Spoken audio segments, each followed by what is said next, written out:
Hello everyone, मैं हूं ऋषभ और मुझे डेटा एनालिटिक्स फील्ड में ऑलमोस्ट 7 इयर्स हो चुके हैं, जिसमें एक्सेल एक ऐसा टूल है जो डेली लेवल पे यूज होता है। तो इस वीडियो में हम सीखेंगे कैसे आप एक्सेल के डे टू डे टास्क को 10 टाइम्स फास्टर और इजियर बना सकते हो यूजिंग चैट जीपीटी, जो कि एक एआई टूल है। और ये कितना ईजी है तो आपको इस एग्जाम्पल से क्लियर हो जाएगा। जैसे यहाँ मुझे एवरेज मार्क्स निकालना है तो मैं सिंपली चैट जीपीटी से फॉर्मूला कॉपी करके एक्सेल में पेस्ट कर दूंगा और यहाँ पे आपको एवरेज मार्क्स मिल जाएगा। इस वीडियो के एंड तक आपके रिज्यूमे में एक स्किल और ऐड हो जाएगा, एक्सेल प्लस एआई, क्योंकि इसके बाद आप एक्सेल के अंदर ऑलमोस्ट सब कुछ कर सकते हो, चाहे वो कॉम्प्लेक्स फंक्शंस हो, फॉर्मूलेज हो, data cleaning, data analysis, data से इंसाइट्स निकालना हो या मैक्रोस को यूज करना हो। ये सब कुछ आप इजीली कर सकते हो। तो इसी बात पे like this video and subscribe to the channel. और चलो इस वीडियो को स्टार्ट करते हैं। तो ये आ गया मैं एक्सेल में। यहाँ पे हम लोग के पास डिफरेंट टैब्स हैं जिसको एक एक करके सॉल्व करेंगे। सबसे पहला जो हमारे पास शीट है वो है उसमें सम और एवरेज फाइंड करने का। तो यहाँ पे स्टूडेंट्स के मार्क्स हैं, उनका एवरेज फाइंड करना है। तो कुल मिला के मुझे इन 3 सेल का एवरेज चाहिए। कहाँ से कहाँ तक है ये? B2 से लेके D2 तक। अब सिंपल मैं क्या करूँगा, चैट जीपीटी में जाऊँगा, फॉर्मूला कॉपी पेस्ट कर दूंगा। सबसे पहले मैं आपको दिखा देता हूँ चैट जीपीटी ओपन कैसे करते हैं। तो मैं सिंपली बोलता हूँ गूगल में चैट जीपीटी लॉगिन। आप दोनों में से किसी भी लिंक में आप जा सकते हो, चाहे तो chatgpt.com, चाहे तो इस पर भी आप जा सकते हो जो पहला लिंक आ रहा है ओपन एआई का। यहाँ पे लिखा हुआ है ट्राई चैट जीपीटी। तो अभी देखो चैट जीपीटी ओपन हो गया। इसमें साइन अप लॉगिन का कोई जरूरत नहीं है, आप डायरेक्टली इसमें यूज़ कर सकते हो। तो यहाँ पे सबसे पहले जो कि मैंने आपको बताया कि मुझे फॉर्मूला चाहिए, तो मैं बोल रहा हूँ राइट। तो यहाँ पे मैंने लिख दिया, प्रॉम्प्ट लिखा है मैंने, write Excel formula to find average of values in cells B2 से लेके D2। तो ये लिखने का तरीका है, ठीक है। अच्छा, ये प्रॉम्प्ट क्या होता है? प्रॉम्प्ट का मतलब आप सिंपल समझ लो, जो भी आप एआई टूल के अंदर जो भी लैंग्वेज लिखते हो, इंग्लिश में आप कुल मिला के इंस्ट्रक्शंस देते हो, उसको प्रॉम्प्ट बोलते हैं। अब सिंपली मैंने लिखा प्रॉम्प्ट, करूँगा एंटर। तो कुछ सेकंड्स के अंदर आप देखो इसने मुझे फॉर्मूला दे दिया कि ये फॉर्मूला। अब मैं सिंपली यहाँ पे कॉपी कर लूँगा, कॉपी का बटन दिया हुआ आपको, और दोबारा आ जाऊँगा एक्सेल में। और यहाँ पे जहाँ पे भी आपको एवरेज चाहिए, तो मुझे राइट साइड वाले कॉलम में एवरेज चाहिए, मैं सीधा Ctrl+V कर दूंगा। जैसे ही Ctrl+V करूँगा आप देखो फॉर्मूला बार में फॉर्मूला आ गया। कौन सा फॉर्मूला? जो अभी हम लोगों ने चैट जीपीटी से उठाया कि एवरेज ऑफ B2 से लेके D2 के बीच का, यही मैंने दिया था। और इसका एवरेज आपको 95.7 मिल गया। और इसके बाद आप सिंपली डबल क्लिक कर दोगे तो आपको ये पूरा यहाँ पे एवरेज दे देगा। लास्ट वाला भी नहीं दे रहा, उसको इग्नोर करो, वहाँ भी आ जाएगा। अब दूसरा चीज़, यहाँ पे मुझे दूसरा फॉर्मूला क्या चाहिए? दूसरा चाहिए कि मुझे सम करना है। तो सम के लिए भी अगेन मुझे रेंज देना होगा सेल का। तो B2 से लेके कहाँ पे आएगा ये? B6 तक। इन सारी वैल्यूज़ का नीचे यहाँ पे टोटल मार्क्स में सम चाहिए, ठीक है। तो मतलब फिजिक्स का टोटल कितना हो रहा है, केमिस्ट्री का टोटल कितना हो रहा है, वो मुझे पता लग जाएगा। तो सेम तरीके से मैं दोबारा इसको यहाँ पे प्रॉम्प्ट दूंगा कि भाई आप राइट करो formula to sum values in cells B2 से लेके B6 तक। तो सिंपली इसने सम का फॉर्मूला दे दिया और सिंपली यहाँ पे आके मैं पेस्ट कर दूंगा। जैसे पेस्ट करूँगा, अब इसको आप यहाँ पे राइट साइड में ड्रैग कर सकते हो, ठीक है। तो यहाँ पे आपको सबकी सम वैल्यू मिल जाएगी। अगर आपको चेक करना है तो अगेन आप इन सभी वैल्यूज़ को सेलेक्ट करो, नीचे आप देखोगे यहाँ पे एवरेज, काउंट और फिर लास्ट थर्ड वैल्यू आपको दे रहा है सम, है ना। सम यहाँ पे आ रहा है 412, जो कि सही है हमारा। अगेन अगर आप सम को क्लिक करते हो, बस सिंपल एक क्लिक करना है और नीचे ला के आप पेस्ट कर दोगे तो आपको वैल्यू मिल जाएगी, ठीक है। ये सब कुछ शॉर्टकट ट्रिक्स होती हैं जिसको हम लोग यूज़ करते हैं। बस एक चीज़ का ध्यान रखना, जो आप कॉन्टेक्स्ट दोगे, कॉन्टेक्स्ट के अंदर जो भी सेल नंबर होंगे वो आप सही रखना। अगर यहाँ पे आप देखो फॉर्मूला में B2 D2 लिखा हुआ है, अगर ये सेल नंबर गड़बड़ हो जाएगा तो आउटपुट गड़बड़ आएगा। नेक्स्ट एग्जांपल हम लोग देखते हैं इफ़ कंडीशंस का। तो ये काफ़ी इंपॉर्टेंट है, इसमें काफ़ी स्टूडेंट्स को डाउट आता है। जैसे यहाँ पे मुझे इफ़ कंडीशन लगा के जो भी स्टूडेंट्स हैं उनकी ग्रेड यहाँ पे लिखने हैं, ठीक है। तो इसमें मल्टीपल इफ़ कंडीशंस आएंगी। तो उसके लिए मैं सिंपली चलता हूँ चैट जीपीटी में और अपने चैट जीपीटी चाचा को बोलता हूँ कि भाई राइट कंडीशंस। अच्छा, एक और चीज़ कि मान लो आप एक्सेल में नए हो और आपको ये नहीं पता कि इफ़ कंडीशन की हेल्प से यहाँ पे हम लोग ग्रेड लेके आ सकते हैं स्टूडेंट्स के, ठीक है। मैं ऐसा भी केस मान लेता हूँ, तो उस केस में आपको कोई टेंशन लेने का जरूरत नहीं भाई। उस केस में भी आप सिंपल जाओ, आप ऐसा बोलो कि एक एक्सेल फॉर्मूला मुझे चाहिए ताकि मुझे ग्रेड्स मिल सकें, जो कि बेस्ड होगा उसके स्कोर्स पर। स्कोर बोल दो या मार्क्स बोल दो, एक ही बात है। और ये स्कोर्स किस में? B2 सेल के अंदर है। तो अगर आप देखोगे यहाँ पे तो B2 के अंदर मेरे पास मार्क्स हैं, स्कोर्स हैं, उसके बेसिस पे ये मुझे फॉर्मूला देगा।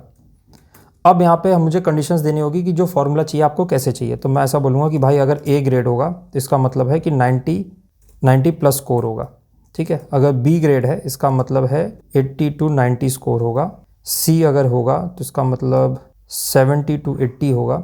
और D होगा अगर लेस देन 70 हो गया ना, लेस देन 70 कर दे रहा हूँ, ठीक है। 70 से कम जो भी होगा उसको D ग्रेड मिल जाएगा। अब सिंपली आप इसको भेज दो। अब चैट जीपीटी चाचा हमको फार्मूला दे देंगे।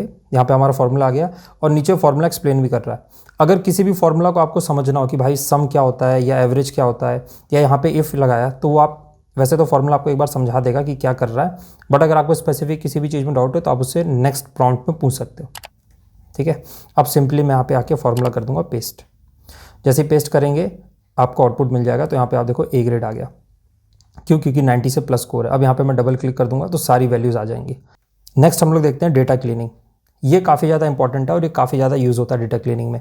तो यहाँ पे जो मेरे पास डेटा है ये कॉमा सेपरेटेड है। तो अगर CSV फाइल्स के ऊपर आप काम करते हो तो इस तरह का आपने डेटा देखा होगा, है ना। ये सारी वैल्यूज़ कॉमा सेपरेटेड है। अब सबसे ईजी तरीका तो यही होता है कि अगर इसको मुझे ब्रेक करना है एक्सेल के अंदर, तो मैं जाता हूँ डेटा में, ऊपर जो मेरे पास रिबन्स एंड टैब्स हैं उसमें जाऊँगा टेक्स्ट टू कॉलम्स में, और टेक्स्ट टू कॉलम्स के बाद डिलिमिटेड वाले में जाओ सेलेक्ट करके, बाय डिफॉल्ट उसी पे रहेगा। और यहाँ पे आपको सेलेक्ट करना हो क्योंकि कॉमा सेपरेटेड वैल्यूज़ है तो मैं कॉमा यहाँ पे कर दूंगा, ठीक है। जैसे ही कॉमा करूँगा आप देखो सारी वैल्यूज़ अलग अलग कॉलम्स में यहाँ शो कर रहा है।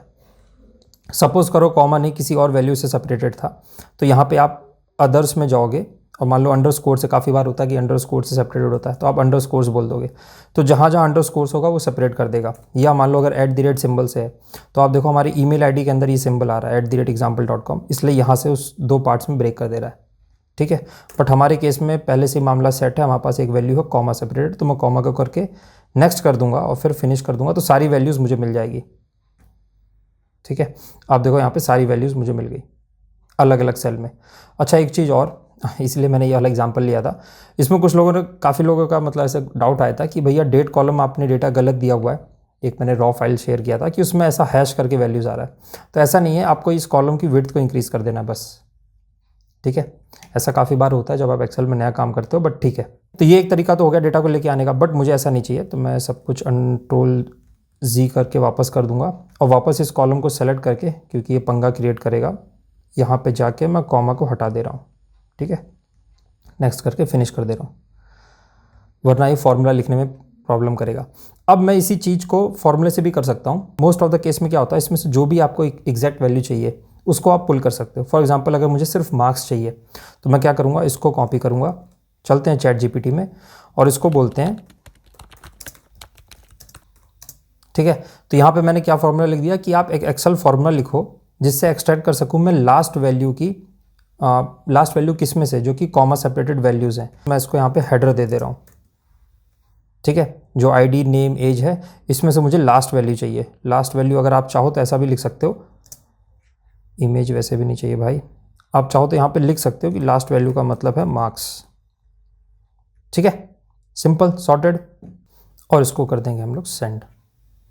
तो यहाँ पे आप फॉर्मूला देख सकते हो, पूरा का पूरा डिटेल फॉर्मूला आ गया, ठीक है। इसको करूँगा कॉपी, इसका एक्सप्लेनेशन देखना है तो आप एक एक एक्सप्लेनेशन यहाँ पे देख सकते हो। अब सिंपली मैं आऊँगा एक्सेल में और इसको यहाँ पे पेस्ट कर दूंगा जहाँ पे मुझे वैल्यू चाहिए। तो देखो जैसे ही वैल्यू मैंने पेस्ट किया मुझे यहाँ पे 95 मिल गया, और उसको जैसे डबल क्लिक करूँगा सभी की वैल्यू दे देगा। तो यहाँ पे 95 है, यहाँ 67, 72 और सबसे लास्ट में 65, ठीक है। इस तरीके से आपको सारी की सारी मार्क्स की वैल्यू यहाँ पे मिल गई।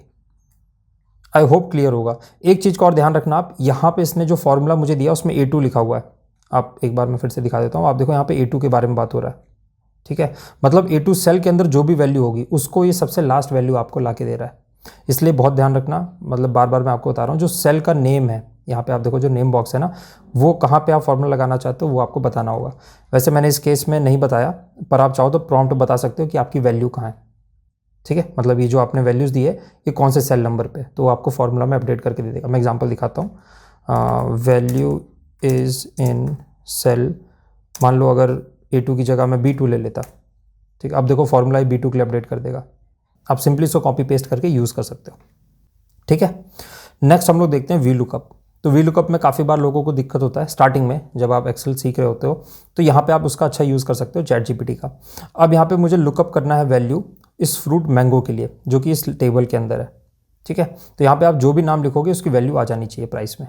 अच्छा एक चीज़ और पहले आप देख लो, जो हमारी वैल्यू वो कहाँ से स्टार्ट है, A1 से लेके B6 तक, ठीक है। तो अब एक्सेल इसके अंदर ChatGPT के अंदर प्रॉम्प्ट दूंगा मैं, सिंपली कॉपी पेस्ट कर रहा हूँ, लिखने में टाइम लगेगा। सिंपल प्रॉम्प्ट है, write an Excel formula to get the price from table A1 से लेके B6 तक based on the fruit name in cell D3, ठीक है। ये मैंने बोल दिया, ये बहुत इंपॉर्टेंट है सेल D3, ताकि हमको फॉर्मूला वहाँ पे दे दे ये। तो अब देखो इसको रन करते हैं। अब सिंपली इसने मुझे VLOOKUP का फॉर्मूला दे दिया, आप इसको कर लो कॉपी और जहाँ पे प्राइस चाहिए वहाँ पे जाके पेस्ट कर दो। इसने हमको आउटपुट दे दिया। तो यहाँ पे आप देखो इसने VLOOKUP लगाया, D3 मैंने इसलिए दिया था प्रॉम्प्ट के अंदर क्योंकि इस वैल्यू पे मैं चाहता हूँ आउटपुट दे। अब सिंपली यहाँ पे अगर मैं चेंज करता हूँ एप्पल तो इसका प्राइस दे देगा, अगर आप लिखते हो चेरी तो आपको 350 दे देगा, ठीक है। Sorted, easy. इसी तरीके से आप इंडेक्स मैच का भी यूज़ कर सकते हो, बस उसमें आपको प्रॉम्प्ट देने में थोड़ा सा मेहनत लगेगा क्योंकि आपको टेबल का रेंज बताना होगा और जहाँ पे आउटपुट चाहिए उन भी सेल्स का नाम बताना होगा।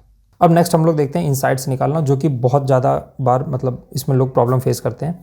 तो यहाँ पे मैंने हेडर कॉपी कर लिया, इस टेबल का मुझे इनसाइट्स निकालना है। ये आ गया मैं चैट जीपीटी में, और अब इन चाचा को बोलता हूँ कि help me to analyse and extract insights from the below table, और टेबल में मैं इसको सिर्फ हेडर्स दे रहा हूँ, तो वो चीज़ मैंने इसको बता दिया और यहाँ पे मैंने पेस्ट कर दिया। अब इसको दे देता हूँ, नहीं चाहिए भैया PNG, इसको कर दे रहा हूँ सेंड। तो आप देखो कितना डिटेल तरीके में आपको बताएगा। इसके अलावा और भी यहाँ पे एनालिसिस दिए हुए हैं। अगर एवरेज एज निकालना है तो ऐसे निकालोगे, टोटल अमाउंट का फॉर्मूला दे दिया।